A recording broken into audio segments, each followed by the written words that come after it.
Merci beaucoup de m'avoir invité. Je suis honoré de pouvoir m'adresser à vous tous. Et je dirais ceux qui m'ont précédé ont donné un avantage certain, c'est que je peux passer un nombre de mes liens en vitesse parce qu'on se répétera. Je vais quand même le faire, pourquoi? Parce que l'une ou l'autre, l'un ou l'autre chiffre, l'un ou l'autre élément vaut un petit commentaire, mais sinon je passerai vite aux troisième et quatrième éléments de ma présentation.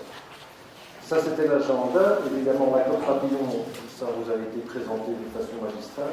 Le financement, la même chose. Je continuerai avec des simples précisions de conclusion. Je crois qu'il y en a pas mal. On va signaler quelques-unes. Et puis, je parlerai un petit peu de ce qui se passera une fois que toutes les compétences seront transférées aux communautés, spécialement vers la France. L'accord papillon, vous voyez quelques chiffres que j'ai repris. Je vous signale aussi que les familles, par exemple, les 5,9 milliards, c'est une somme phénoménale. Après l'exposé qu'on a entendu et l'impact des facteurs sociaux sur la santé et la prévention, vous imaginez bien que ce sera de l'argent qui comptera aussi en santé. Ce n'est pas seulement une aide aux enfants et aux parents, ça peut peut-être être un moyen de faire une politique de santé. Les transferts, les hôpitaux, vous connaissez, les aides à la mobilité, les conventions, il y en a pas mal. Mais évidemment, il y a aussi les établissements de rééducation motrice, ça concerne pas mal d'hôpitaux. Et bizarrement, on finira par des hôpitaux qui auront des conventions avec les communautés, des conventions avec l'INAMI, et qui seront peut-être ou bien des hôpitaux fédéraux ou bien des hôpitaux régionaux, on ne le sait pas pour l'instant, mais ce sont des questions à lesquelles il faudra trouver des réponses. L'infrastructure hospitalière, je saute, on a tous vu ça auparavant. L'organisation de la première ligne, c'est très important aussi dans le même raisonnement, où si la prévention devait être un axe important pour une politique de santé, la prévention se situe pas seulement en première ligne, mais certainement aussi en première ligne. Donc, avoir des leviers pour organiser une meilleure prévention médicale et de santé, c'est une bonne chose, je crois, d'essayer de les mettre dans une seule main politique. Les normes hospitalières, on les a vues, ils passent en communauté, mais pas la programmation et le financement. Il y a des accords de collaboration à faire entre le fédéral et la communauté. Il y en a pas mal, mais aussi, et je crois qu'on l'a pas dit tout à l'heure, l'adaptation de l'arrêté royal 78, un grand dinosaure dans notre système, illisible pour tous, mais pour les plus grands spécialistes, il est peut-être temps de s'y attaquer, de mettre ça en langage clair et simple. Évidemment, et on ne va pas parler non plus, j'y reviendrai plus tard, il y a le grand institut qu'on va créer, où tous les ministres vont se rencontrer, se concerter et donner des réponses aux grands défis de santé. Le financement, vous l'avez vu, la dotation générale, les moteurs, c'est les impôts, la croissance, très bien expliquée par rapport aux produits bruts. L'autonomie fiscale, aussi, important. Pourquoi? Parce que le système du juste retour va supprimer et un système de responsabilisation, mais qui va prendre un peu de temps avant de s'installer, mais pourquoi pas, s'il faut prendre le temps, c'est très bien. La dérogation sur la progressivité des impôts sera strictement encadrée, ça veut dire qu'il ne faut pas que entre les régions, les régions diffèrent trop, pourquoi? Évidemment, ce ne sera peut-être pas bon pour l'économie si les différences sont trop grandes. Le mécanisme a été expliqué plus clairement que j'aurais pu le faire, et ne l'oublions pas, tous les budgets sont transférés en vrac. On a fait le calcul de tout ce qui doit être transféré, mais une fois que ce calcul est fait, la somme est transférée en vrac. Ça veut dire que personne ne peut se dire en communauté « j'ai droit à l'argent qui a été transféré dans mon sous-secteur ». Non, il a été transféré en vrac, les communautés en feront ce qu'ils veulent. La répartition des budgets, on l'a vu, les mesures de transition, les compétences transférées, les gains, les pertes calculées, etc. Ça, vous l'avez vu, si je l'ai mis en petit graphique, il n'y a pas de... Je n'ai pas repris les mêmes couleurs que tout à l'heure, moi j'ai pris du vert au lieu du jaune. D'ailleurs, ceci est théorique.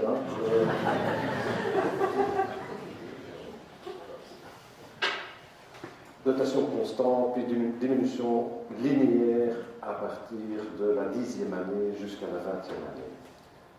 Dans ces 20 ans, je m'imagine bien qu'il y aura des changements également constitutionnels. Donc, je dirais ceci est théorique, mais enfin, ça nous met à l'aise. On a l'impression que pendant 20 ans, on aura la paix à ce niveau-ci. Permettez-moi d'en douter. Quelles sont les sources de revenus en Flandre? Il y a l'autonomie fiscale, il y a la dotation et de Flandre, c'est ça que faisait dire, ou M. Ernest a référé. C'est une assurance complémentaire flamande qui demande, je ne sais plus, 25 € par habitant, c'est pas ça? Et qui permet à la Flandre de dégager une certaine politique avec certains fonds propres qui ne doivent rien au transfert. Ceci est un élément très important. Pourquoi? Parce que politiquement, il existe déjà en Flandre un système pour nourrir financièrement une politique de santé.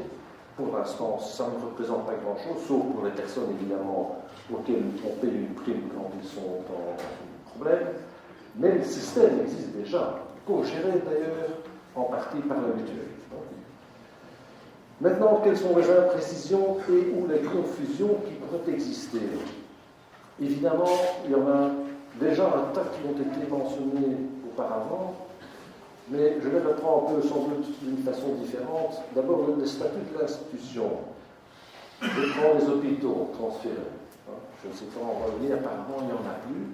Mais en Flandre, et je vais vous le dire, il y en a au moins déjà 3 qui ont décidé, quoi que ce soit, de suivre la filière de la réforme constitutionnelle. Ils vont vers la Flandre, quoi qu'il arrive. Ils ont décidé. Il y en a 3 qui se demandent s'ils ne vont pas, ne pas fusionner, mais se faire manger par un hôpital général, parce qu'il n'y a pas de fusion possible entre ces hôpitaux et un hôpital général. Et il y en a encore 2 qui se posent des questions. Ils se disent, on ne sait pas encore. Les ministres vont leur demander tous de prendre position avant la fin de l'année. Alors qu'ils ne décident pas juridiquement, ils ont le temps jusqu'au 30 juin, mais il faut qu'ils mettent le ministre au courant de leurs intentions. Il n'a pas dit qu'il suivra les propositions qui lui seront faites. Donc, il n'a pas encore dit s'il acceptera, c'est parce qu'il faut que le ministre soit d'accord que ça se passe. Il n'a pas encore dit qu'il le fera. Donc, la loi sur les hôpitaux, est-ce qu'elle s'applique ou est-ce qu'il faudra de nouveaux décrets? Est-ce qu'il faudra créer un décret sur les hôpitaux wallons, bruxellois, flamands? Je crois que Zorgnet, pour l'instant, est sur une piste qui va au moins dégager un peu de cette confusion, et pas pour le dévoiler complètement, parce qu'il faut qu'on voit encore quelques experts constitutionnalistes et autres, mais nous croyons que la loi sur les hôpitaux s'appliquera avec la même rigueur sur les hôpitaux transférés que sur les hôpitaux qui ne sont pas. C'est-à-dire, ça restera des hôpitaux, même légalement. Donc, toutes les discussions, est-ce que les médecins auront droit des honoraires de surveillance, est-ce que ce sera encore à l'hôpital, toutes les craintes évoquées, surtout par l'INAMI, il y a comme des fonctionnaires qui aiment bien que les gens se sentent un peu mal dans la peau. Nous croyons que ça ne posera aucun problème. Pour autant que les communautés ne changent pas la loi sur les hôpitaux. Pourquoi? Parce que si on transfère la compétence sur ces hôpitaux, on transfère évidemment aussi le mécanisme légal. Et quel est le mécanisme légal qui gère les hôpitaux? C'est la loi sur les hôpitaux. Donc la loi sur les hôpitaux sera transférée aux communautés pour les hôpitaux qui seront transférés, mais ça restera la loi sur les hôpitaux. Donc il y aura là, je dirais, une piste qu'on pourra suivre qui nous donnera une certaine tranquillité pour le transfert parce que ça restera les hôpitaux. Maintenant, je ne suis pas tout à fait certain que ce raisonnement tienne, donc on va encore consulter quelques spécialistes. Le statut des prestataires de soins, c'est la même chose parce que ça découle en partie du statut hospitalier ou pas. Parce que dans l'article 2 et l'article 34 sont nommés ceux qui sont des prestataires. Bien, si on est un prestataire, on est un prestataire, mais si on n'est pas, on n'est pas non plus. Donc, à ce moment-là, pas droit à des remboursements de prestations ou des forfaits et autres. Donc, les conditions de convention, est-ce que jouera encore sur les hôpitaux transférés, les conventions, etc. Qu'est-ce qui se passera avec les engagements de la santé publique antérieurs au transfert? Il y en a au moins matière à discussion pour l'instant. Transférer 1 à 3, 580 millions. Mais certains certaines sources nous disent qu'il y a déjà dans le système pour 700 millions. Alors là, il y a confusion. On est en train d'essayer d'éclaircir ça, mais pour l'instant, ce n'est pas tout à fait clair. Comment se fera le calcul du paiement des rattrapages une fois que les hôpitaux seront transférés et la continuité du financement, ça a été évoqué. Les mutuelles aussi. Est-ce que c'est clair qu'il se passera? Pour l'instant, les mutuelles sont l'intermédiaire entre l'assurance maladie et le prestataire. Il y en a 6, enfin 5 plus 1. C'est pas mal, hein? 13 millions d'habitants, c'est pas mal, mais c'est bien, c'est la volonté démocratique telle qu'elle a été exprimée par M. Hermès. Les gens choisissent sous quelle filière ils sont remboursés ou sont remboursés en tiers payant les prestataires. Les mutuelles payent, les mutuelles touchent une indemnisation, des frais administratifs pour faire ce travail. M. Hermès a proposé pour la Wallonie, si j'ai bien compris, un système de l'INAMI transféré en Wallonie, un IBAMI, Institut Wallon d'assurance maladie et invalidité. Est-ce qu'ils resteront aussi en Flandre? Est-ce qu'ils resteront en Wallonie, à Bruxelles? Est-ce qu'ils resteront les intermédiaires? Je ne dis pas qu'ils ne resteront pas, je dis simplement, politiquement, il faudra, maintenant que les budgets ne sont plus des budgets sociaux, une fois qu'ils sont transférés aux communautés, ce ne sont plus des budgets sociaux. Ça rentre dans la caisse de l'État flamand, de l'État allemand, de l'État suédois. Pourquoi encore que les gestionnaires sociaux s'en occupent? Légalement, il faut se poser la question. Donc, est-ce que les mutuelles garderont des indemnisations qui sont payées pour l'instant pour le travail qu'ils font? N'oublions pas, l'argent suit toujours la compétence. Donc, si la compétence est transférée et on découvre par hasard, dans l'un ou l'autre coin, un petit magot d'argent qui sert à un moteur de ce système, il sera transféré. La cour constitutionnelle est claire. Même si on n'a pas calculé, même si on ne s'est pas rendu compte au moment où on a partagé, si on constate après qu'il y a une compétence qui passe, l'argent passera aussi. Donc, question.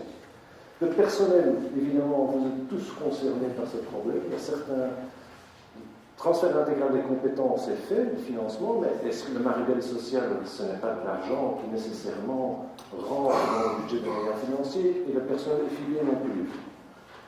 Qu'est-ce qu'il en sera? Parce que ces gens-là travaillent dans les institutions qui seront transférées. À l'exemple, il y a 2500 ETP dans les MRS, payés par le maribel social. Je n'ai pas encore vu aucun chiffre à ce niveau, je ne sais pas ce qui se passera. Est-ce que ce sera une compétence? En principe, ça devient une compétence des communautés. Mais pour l'instant, cet argent-là n'est pas calculé. Donc, et comment seront accordés les accords sociaux? Ça, c'est une question politique. En Flandre, vous savez, il y a des accords sociaux qui sont, je dirais, meilleurs pour certains travailleurs dans les compétences flamandes, mais qui ont à voir avec le même type de personnel que dans les hôpitaux et les maisons de repos. Donc, comment fera-t-on? C'est pas clair. Les infrastructures, on en a parlé, la partie C2 a été heureusement rajoutée, parce qu'on l'avait oublié dans les discussions qui ont amené à l'accord de Paris. Que fera-t-on des droits acquis dans les investissements du passé? Alors, les droits acquis, ce n'est pas tout à fait clair juridiquement si ça existe, parce que le fédéral vous accorde un remboursement à raison de 40% dans votre budget de moyens financiers au moment où vous rentrez vos factures. Personne n'a un document écrit et signé d'une administration ou d'un ministre pour dire du moment que vous allez rentrer votre facture, elle sera payée. Bon, on vous dit qu'elle sera payée quand vous allez la rentrer. Maintenant, dans l'interrègne, qu'est-ce qui se passera? Comment fera-t-on? On ne sait pas. Le ministre Flamand a dit en tout cas, je vais honorer tout ce qui a été fait honorablement. Je ne sais pas exactement ce que ça veut dire, mais enfin, on attend avec impatience ces décisions. Donc maintenant, on est en train de s'occuper des transferts, mais les clés de répartition, ça a été présenté. Est-ce que c'est clair? Est-ce que c'est pas clair? Pour moi, mais je suis pas financier, ce n'est pas tout à fait clair. L'argent peut être clair, mais comment ça se réalisera? Est-ce que les communautés auront l'argent nécessaire pour faire la politique? Je ne sais pas. Et maintenant, la politique. Que fera-t-on des compétences et le budget qui sont attachés, cachés? Je prends un exemple, les contrats D4. Pour l'instant, le Conseil national est en train d'insérer tous les budgets de B4 dans le financement régulier. Pourquoi? Pas parce qu'ils sont tellement pressés après 10 ans, un projet qui dure depuis 10 ans et qu'on n'évalue pas, mais qu'on continue.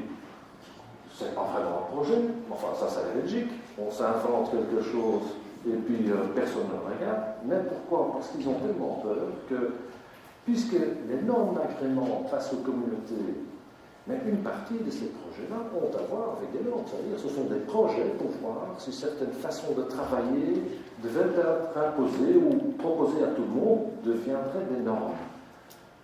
Légalement, ce sont des compétences qui vont être transférées.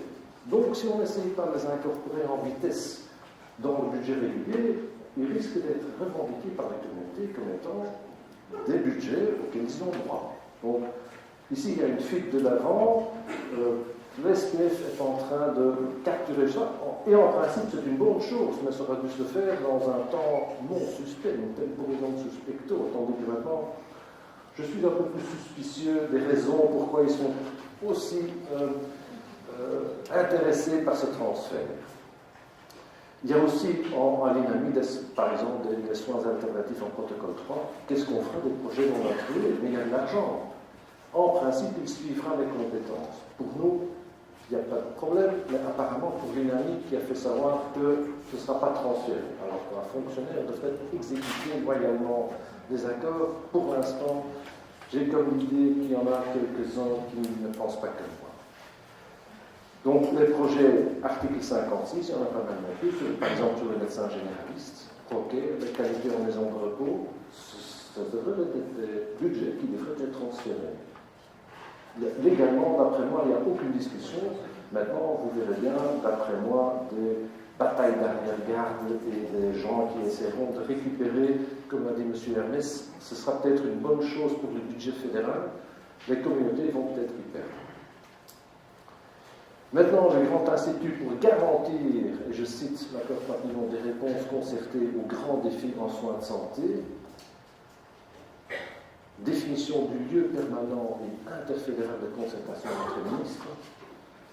Il y a beaucoup de monde, ça c'est certain. Ils vont reprendre pas mal de choses, c'est-à-dire ils vont se pencher sur tout ce qui a été fait par le comité d'études sur le vieillissement, le Kenny-Centrum et le centre de cancer, dont ils reprendront certaines fonctions. Je me pose des questions. En Belgique, on aime bien rajouter des couches. C'est une couche supplémentaire, sans doute nécessaire, qui pourrait être le moteur, je suis un optimiste, qui pourrait être un moteur d'une concertation réelle et peut-être d'une politique de santé réelle. Parce que regretter que la politique de santé aille de communauté, je vous demande, quelle politique de santé? Je n'en ai pas vu depuis 20 ans, pas grand-chose. J'ai vu des politiques de budget, mais pas beaucoup de politiques de santé. Pour vous dire, les comités des normes hospitalières, ça a été dit, sans répercussion sur la programmation et surtout le financement. Est-ce que c'est une compétence virtuelle qu'on va transférer?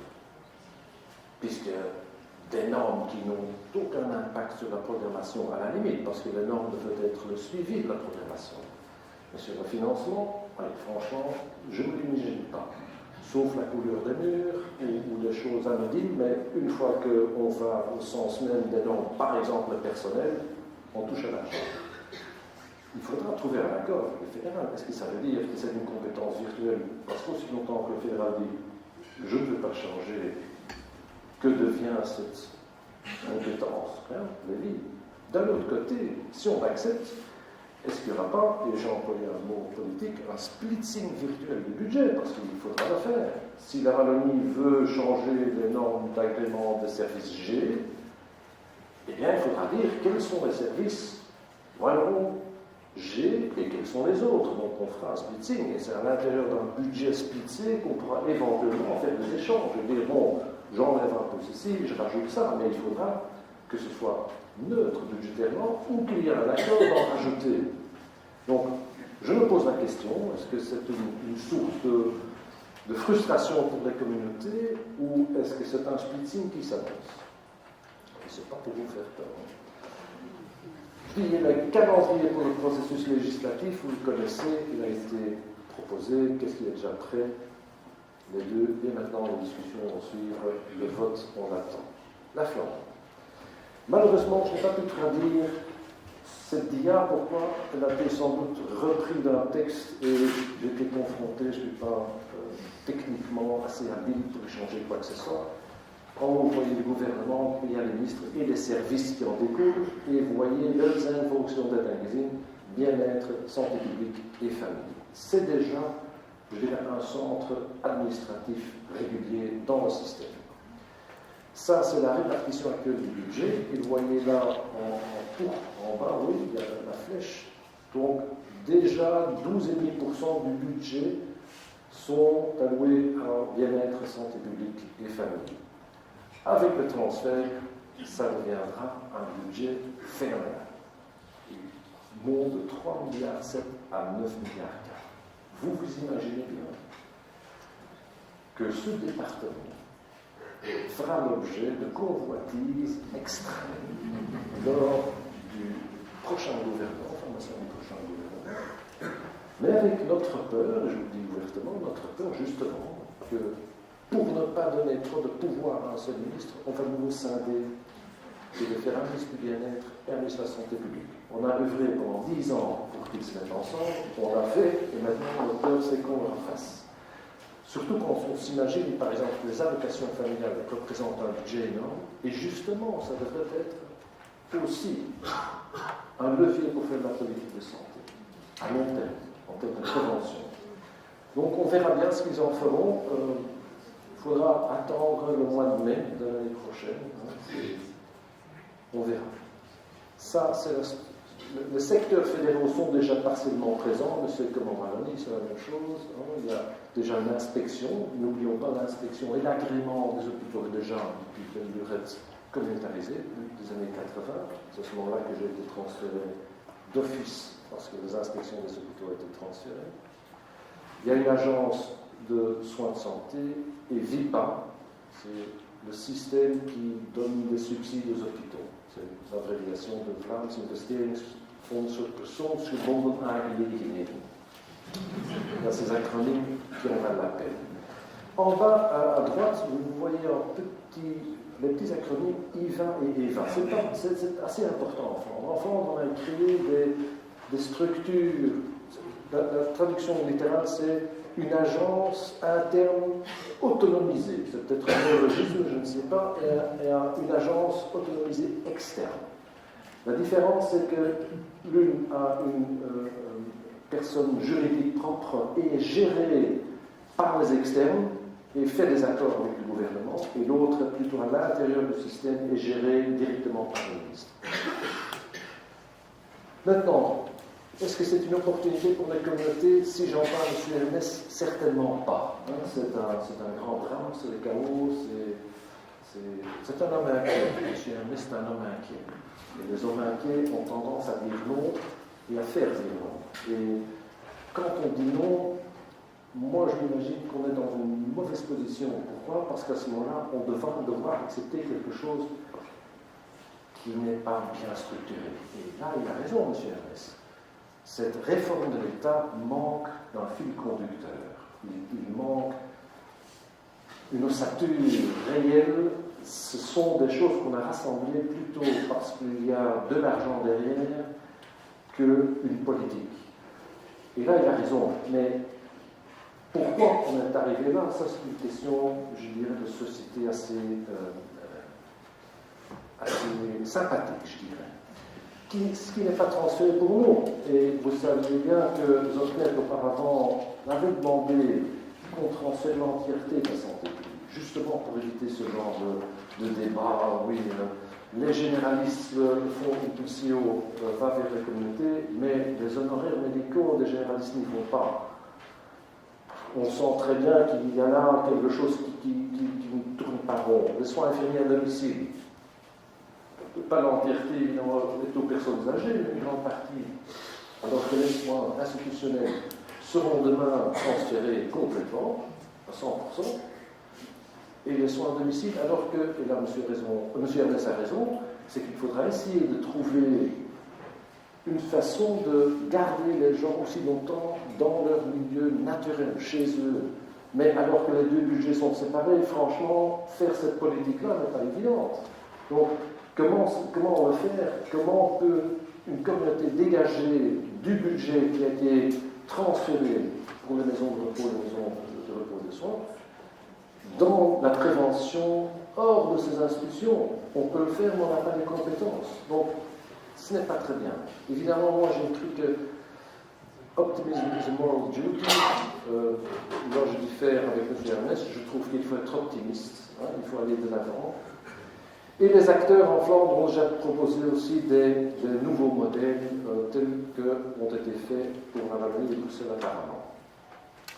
Mais on se pose des questions. Quel est le programme de construction? Est-ce qu'on va simplement transférer, faire copie conforme fédérale, hop, on colle ça sur les communautés et c'est terminé? On ne sait pas.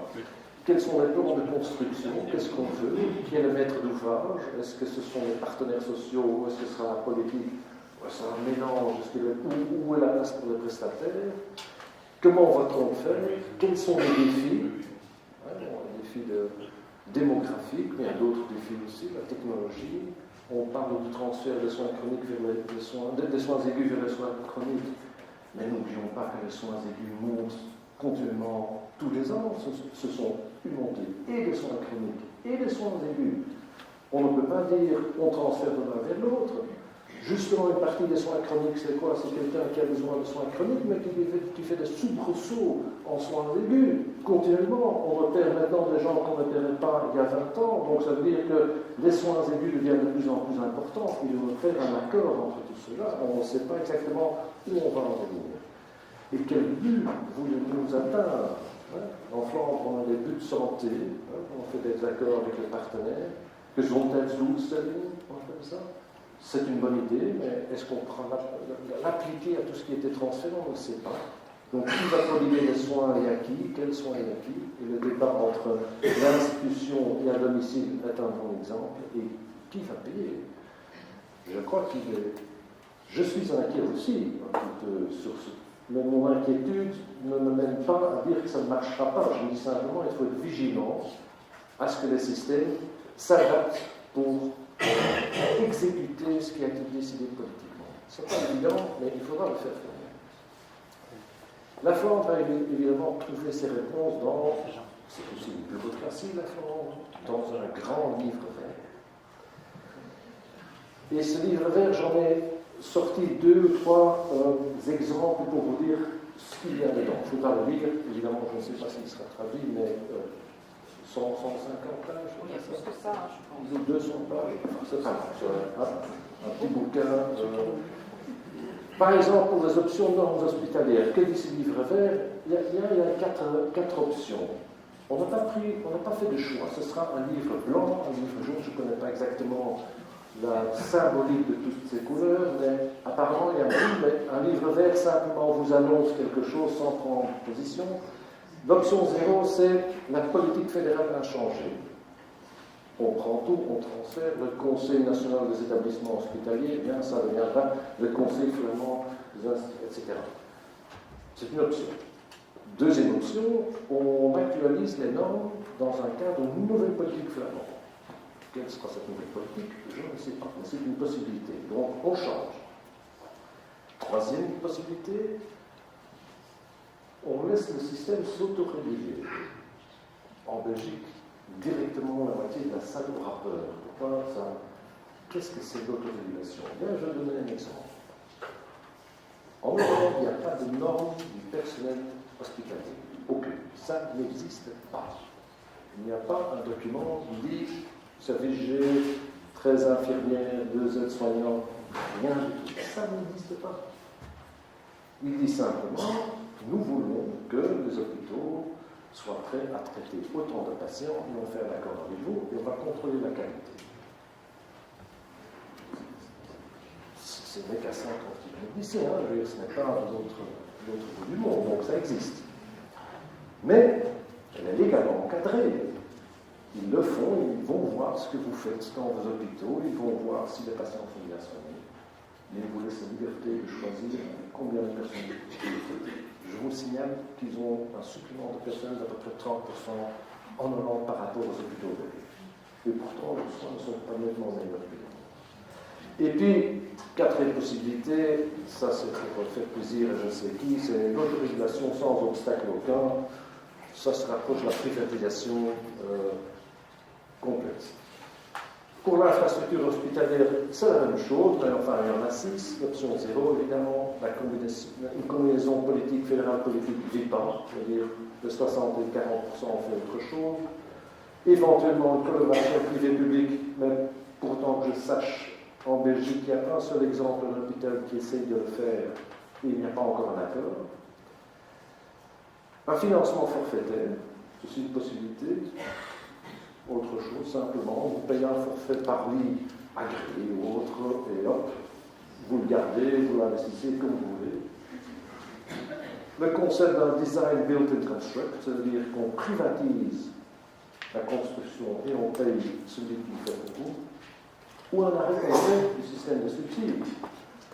Et pour ceux qui ont peur, il y a pas mal de maisons de repos qui se construisent sans aucun subside. À ce moment-là, évidemment, il faut trouver dans le financement un juste retour.